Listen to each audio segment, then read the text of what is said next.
Hi, everybody. My name is Matt Webster. Today, we're going to look at what to look for in your first/next CISO position. So just a bit of background. I am the founder, CEO, and CISO for Cyvergence. So the agenda today, we're going to cover who I am. So why do I have some authority speaking about this?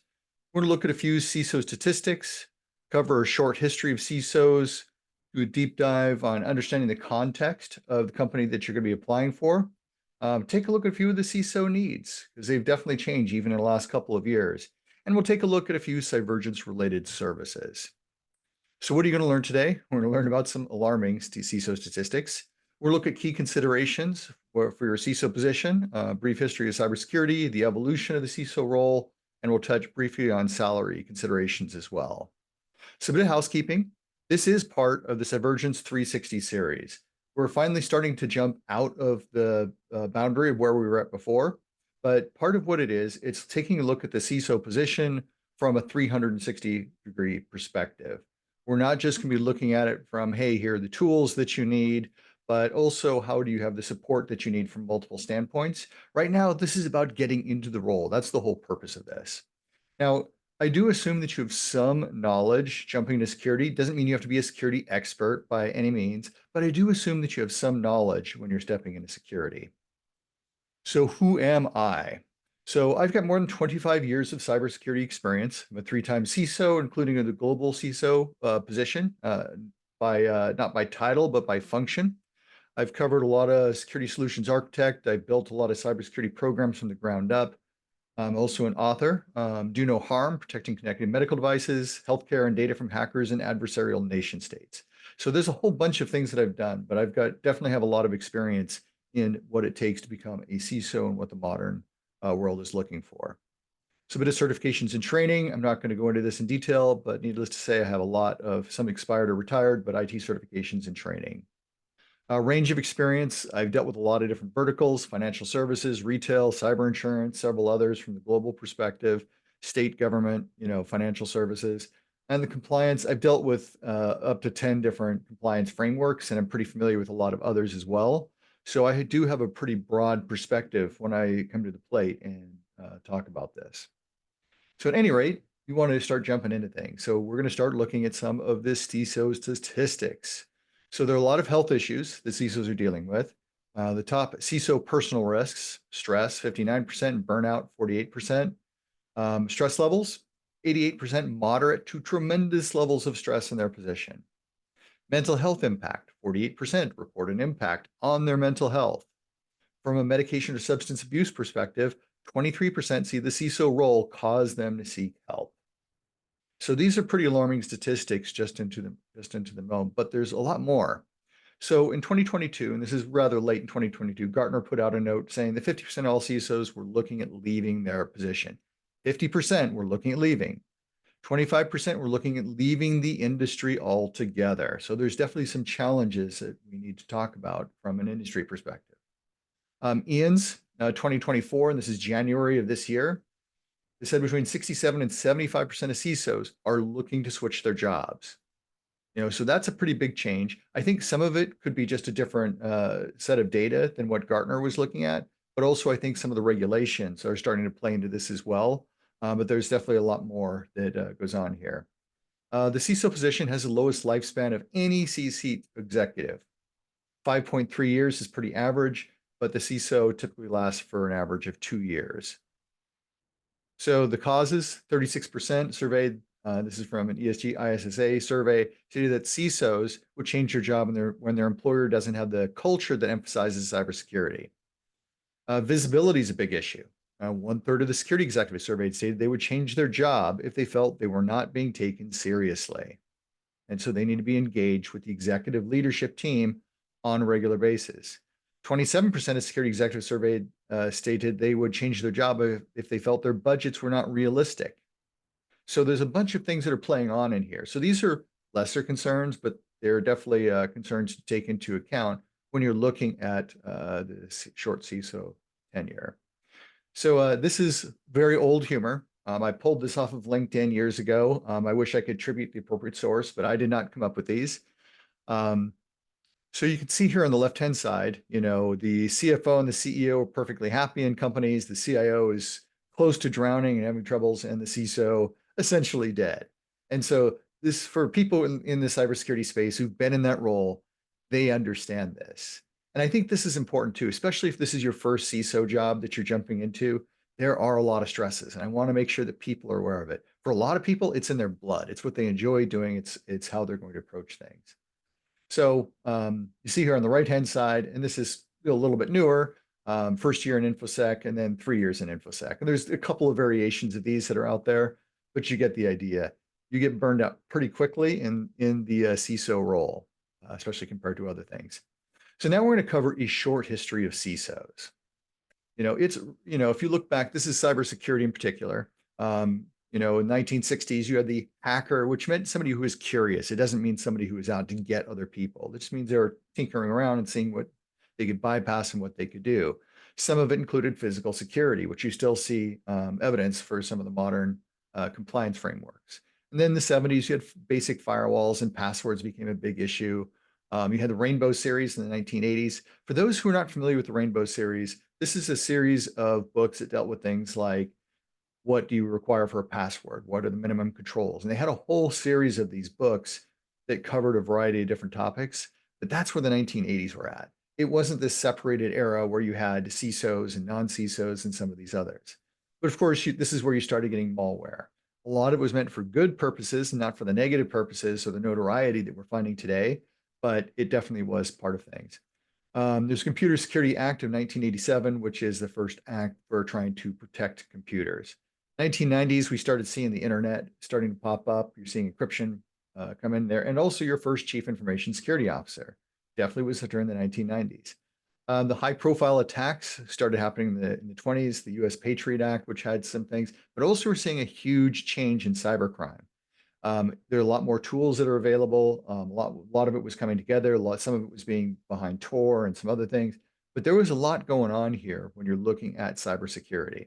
In the 2010, this is when you started getting to the nation state attacks. These are the major threat actors that have been out there for a while. Also, IoT devices started getting some notoriety. When you hit 2020s, you can see the threat landscape is evolving even more. It's getting more specific, and there are more people being involved in that. Zero trust became a big, huge thing in the 2020s. And also, we're seeing the first time the CISOs were called out specifically in regulation, which is a change from what we've seen in the past.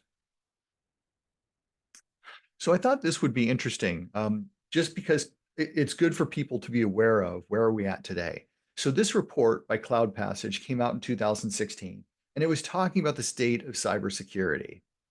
So in one case here, we're seeing only one college out of the top 36 schools required a single cybersecurity course to graduate, meaning most didn't require anything.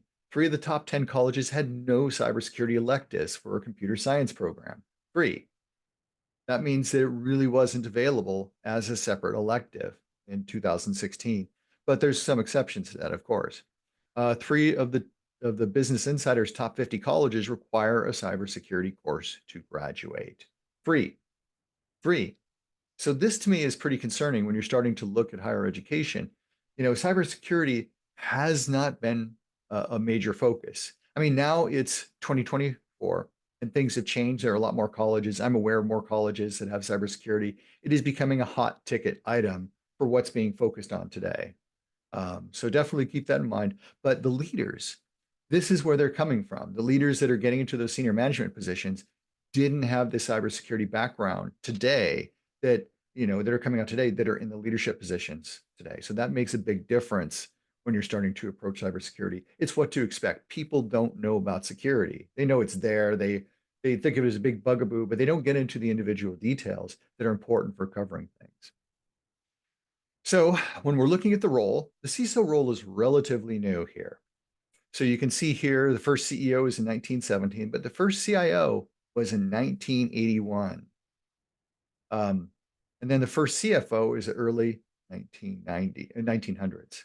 So you see here that there are a variety of different roles. The first CISO is 1995.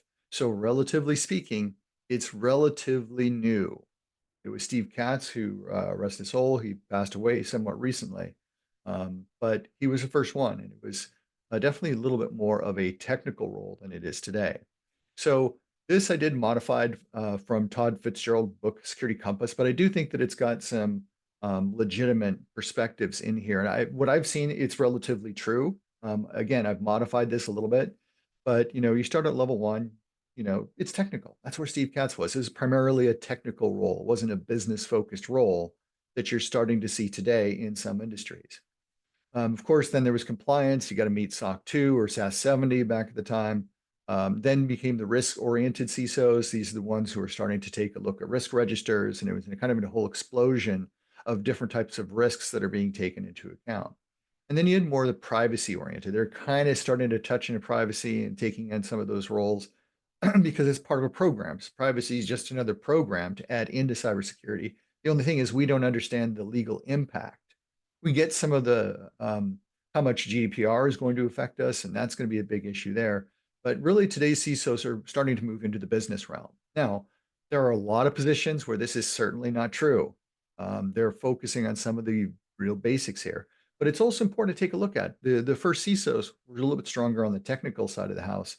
Today, when you look at the larger corporations, and not all of them do that, some businesses are still looking at CISOs as technical positions. I've gone into interviews and what the job description said didn't really quite do it justice. But these technical positions were not really the type of positions that I would be looking for as a CISO. They want somebody who's a firewall admin. I would argue, and there are people who disagree with this, that a firewall admin does not make a CISO. That's simply not enough in the CISO role to really know what you're doing. But some people feel that's going to be good enough. Some companies are still looking for these kinds of things. I see some experimentation in the role, such as CISOs being deputy CISOs or CISO in training, or there's all kinds of other things. There's chief security officers, which are different than chief information security officers. There's business information.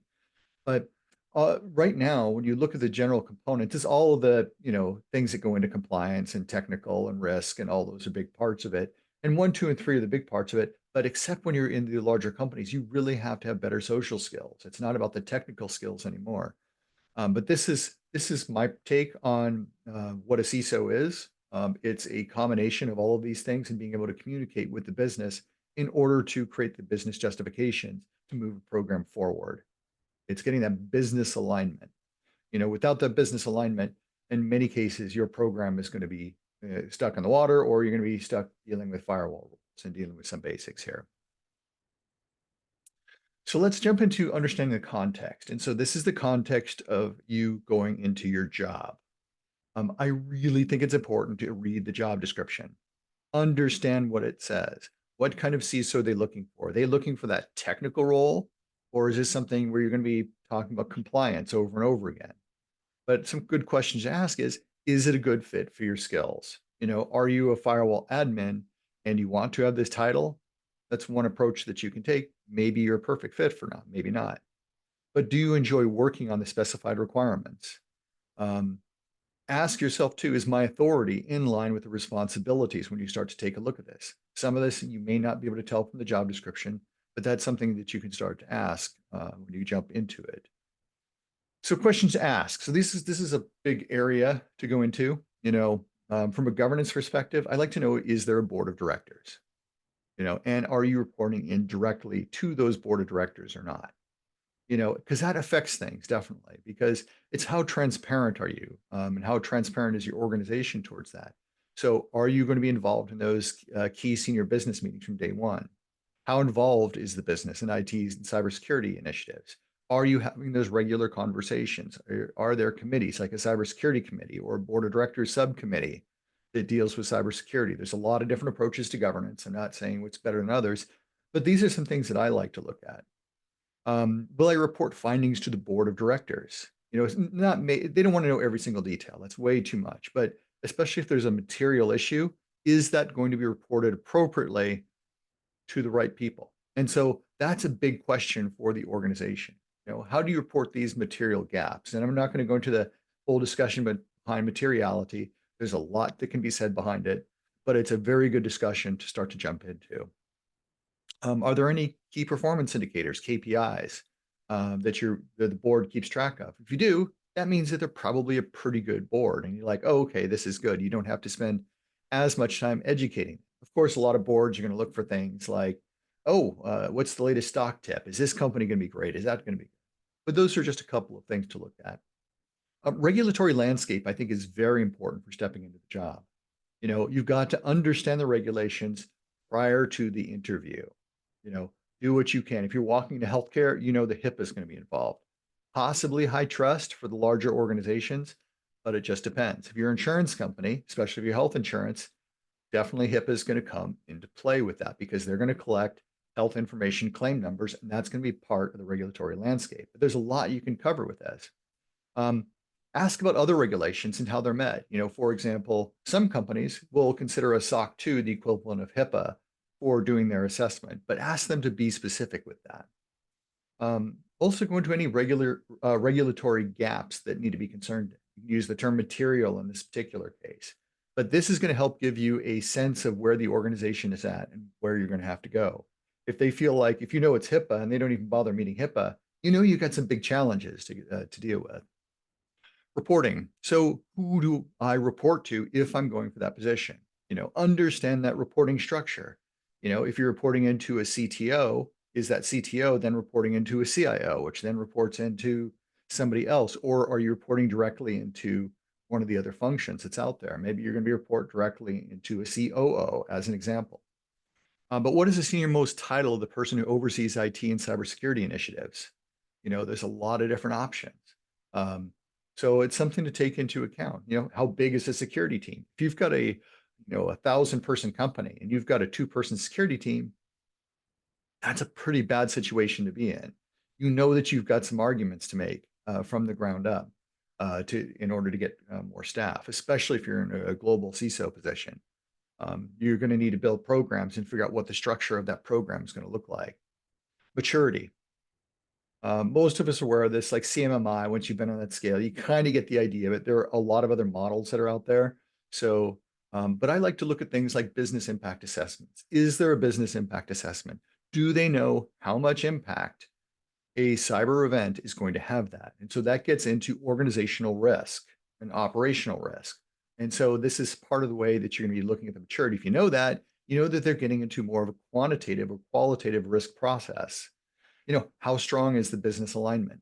These kinds of things are extraordinarily important when you're looking at the maturity of an organization. That business alignment is really key from my perspective to get things done and to create a healthy work environment. So challenges, it's good to ask who you're reporting to, what challenges are you looking to solve? That should tell you a ton. If they can't really answer anything, it means that they probably don't know. And that means you're going to be taking the time to go figure out what those challenges are if they can't answer the question. If they do, listen very intently and say, is this reasonable? A good thing to also ask is, what are the cultural challenges that need to be addressed when you're walking into an organization? The cultural settings are incredibly important when you're understanding them. Because if you've got a culture that says we don't want to do anything and you're sloppy, it's going to be very difficult to get anything done. Your position, you might be frustrated, or maybe you look at that as a challenge and it's an opportunity for you to make changes within organizations. You can ask things like, what challenges do you get from the business unit or units, depending on the context that you're in? So these are some interesting questions to ask. From a support perspective, you can think, do I own the budget? To me, that's a critical one. You should own the budget if you are the CISO. Can you hire out of cycle when the need arises? So if you're in a critical situation, can you hire? If you can't, that's a bit of it's understandable, but a little bit of a red flag when you're starting to deal with things, especially when you're dealing with unstructured organizations, or if you have very specific structures, you need to figure out how do you balance out the people in the meantime. It's good to ask how large the IT staff is and how many staff do you have as a CISO. So if you find out that the IT staff is 3,000 people and you've got 2 people in your organization from a cybersecurity perspective, there are problems. I'm just going to say that right now because it's too much out of alignment. Now, there are a lot of different rules of thumb out there that I've heard and worked with over the years. Generally speaking, 10% of the size of the staff should be of the IT staff should be cybersecurity. I've heard that, and some of the times that's referred to in the budget. Other rules of thumb that I've heard that for every 100 person in the company, you should have at least one person. So you can debate over these types of things, and you may have your opinions that are different than the ones that I suggested here, but just take that in the back of your mind. So outlook, how would you describe the company's growth? Are you growing? Are you shrinking? Are you a lot of mergers and acquisitions? Are you creating a larger strategy about what's going on? That's going to give you a real view as to what's happening within your organization. It's good to give you a sense of what you're going to need to do. And there's a lot of follow-on questions. Great, you're doing a lot of mergers and acquisitions. What is our strategy from a cybersecurity perspective or an IT perspective around M&A activity?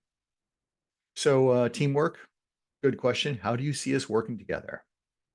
And that's a really critical one because if they're going to tell you what to do or they're going to say, go work with other people, it gives you an idea. If they're going to give you very specific things, so we've got a mature process around that, and here's how you're going to fit in that process. Oh, okay, then it's a more process-oriented organization that at least it's going to give you some cover for how to handle some of these things.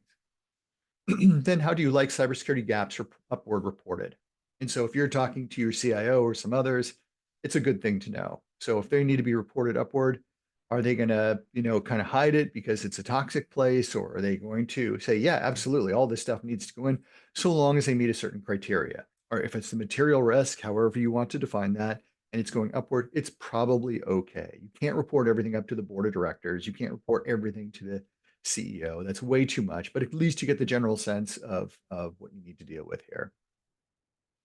So now that you've gone through and asked all these questions, do they know what they want or need? If they don't, do you have to define that? And that means you're probably going to need to convince them what is needed for the organization. There's some places they don't know what they really need. They don't know what they want. They just know, hey, we need to secure ourselves. Are you really going to be set up for success? Are you going to have the people to get things done? How supported will you be? If you're not getting the appropriate support, that's an indication of an issue. Do you have the skills for the particular position that you're in? And then do you want to do the work?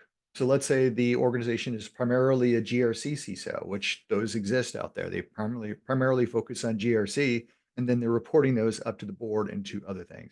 So is it something that's interesting to you? If it's not interesting to you, it probably is not a good fit.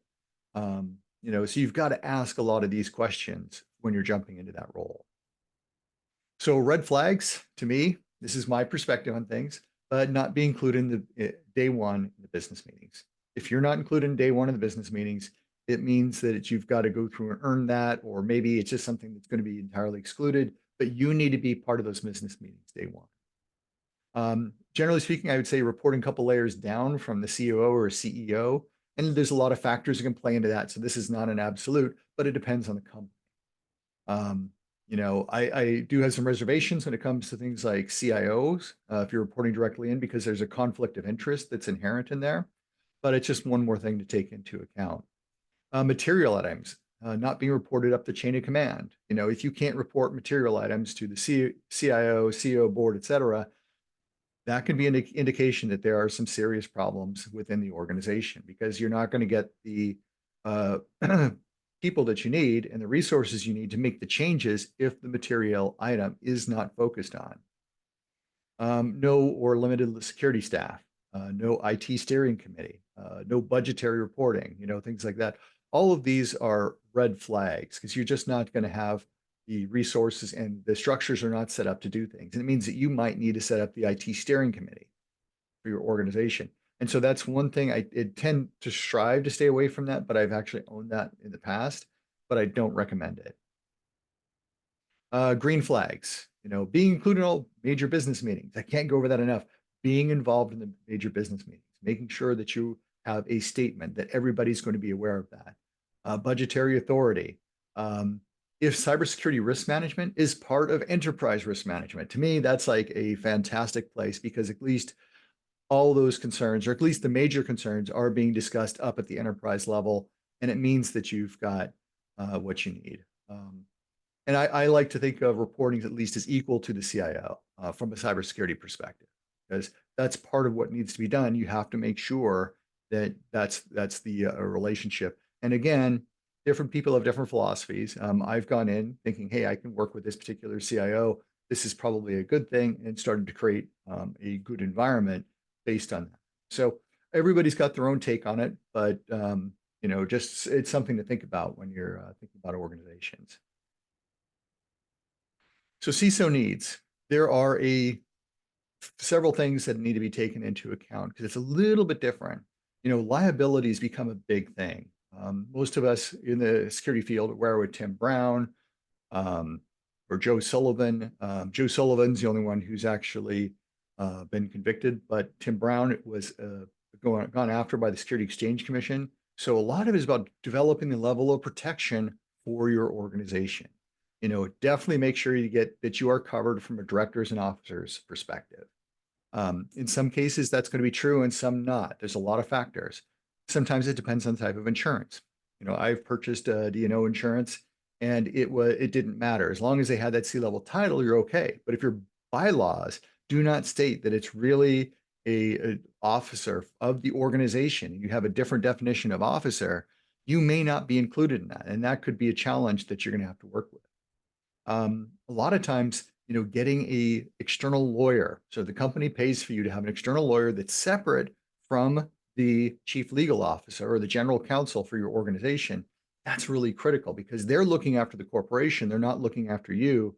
And sometimes you need to get a separate opinion to move forward. And that's what's starting to come in and for a lot of CISOs today.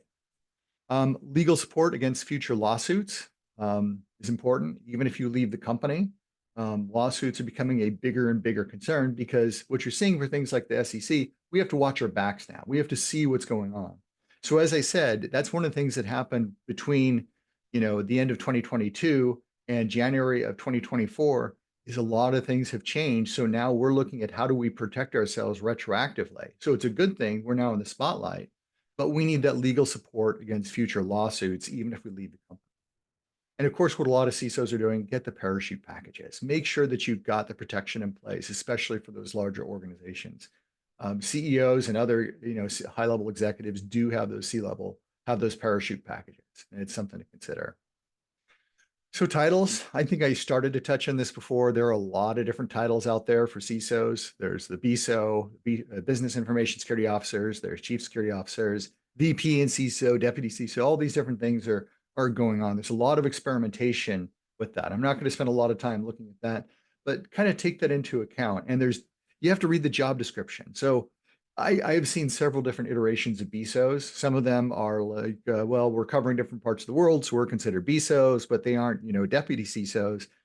So you have to really take into account and really think about what those titles actually are. And so I'm not going to tell you what they mean, but I do recommend reading the job description and having the discussion about what it is, because you can be doing a different job than what the title of the job actually looks like. So read this stuff very carefully. Now, salaries for CISO positions, I have heard as low as 80,000. I don't know if I've actually seen that. I don't think I have, but I've heard other people tell me that they have seen that.